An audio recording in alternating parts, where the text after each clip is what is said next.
స్థానిక ఎమ్మెల్యే దొంతి మాధురెడ్డి గారు ఆనాడు తెచ్చినటువంటి రోడ్లపైన కక్షగట్టి, గ్రామాలపైన కక్షగట్టి బీఆర్ఎస్ సర్పంచులు గెలిచినటువంటి ముఖ్యంగా మేడపల్లి, రాంపూర్, గొల్లపల్లి, ఆశ్రవెల్లి గ్రామాలతో పాటు నల్లబెల్లి మండలంలోని, దాంతోపాటు నర్సంపేట నియోజకవర్గంలోని అనేక గ్రామాలపైన కూడా కక్షగట్టి అనేక తండాలకు సంబంధించినటువంటి బీటీ రోడ్లను కూడా ఇలా రద్దుపరచడం లేదా పనులాపడం,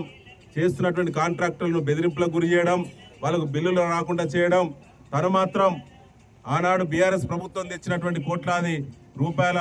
నిధులతోటి తన సొంత కన్స్ట్రక్షన్ కంపెనీకి టెండర్లు దక్కించుకున్నటువంటి పనులను మాత్రం తను కొనసాగించడం, ఇతరులు చేసేటువంటి పనులను ఇబ్బందులు పెట్టడం వంటి చిల్లర రాజకీయాలు కొడగడుతున్నటువంటి కాంగ్రెస్ పార్టీ ఎమ్మెల్యే మాధురెడ్డి గారి యొక్క వైఖరిని ఇలా ఖండించాల్సిన అవసరం ఉన్నది. ఇలా ఈ 4 గ్రామాల ప్రజలు రోడ్లపైకి వచ్చే పరిస్థితి తీసుకొచ్చిండు. గ్రామ పంచాయతీ ఎన్నికలు రేపనంగా మొబైల్ శంకుస్థాపన పెట్టి మొబైల్ మరి అప్పటికప్పుడే శంకుస్థాపన చేయడం, ఆ తర్వాత అక్కడి నుంచి ఎత్తుకపోయి శిలాఫలకను ఎత్తుకపోయి పక్క గ్రామాలు పెట్టడం, దానికి ఒక ప్రత్యేకమైనటువంటి వాహనం పెట్టి ఒకటే రోజు 20 నుంచి 30 శంకుస్థాపనలు చేసిన మాధురెడ్డి గారు ఇవాళ ఆ రోడ్లన్నీ ఎక్కడికి వేరేయో సమాధానం చెప్పాల్సిన అవసరం ఉన్నది. ఇలా ముఖం చూపెట్టలేని పరిస్థితిలో కేవలం పెద్ద రోడ్లకు మాత్రమే తన టెండర్ ఏజెన్సీలకు, తన ఏజెన్సీకి టెండర్లు దక్కించుకొని పెద్ద రోడ్లు మాత్రమే తను పనులు చేస్తూ, అది కూడా నాణ్యత లేని పనులు చేస్తూ, క్వాలిటీ లేని పనులు చేస్తూ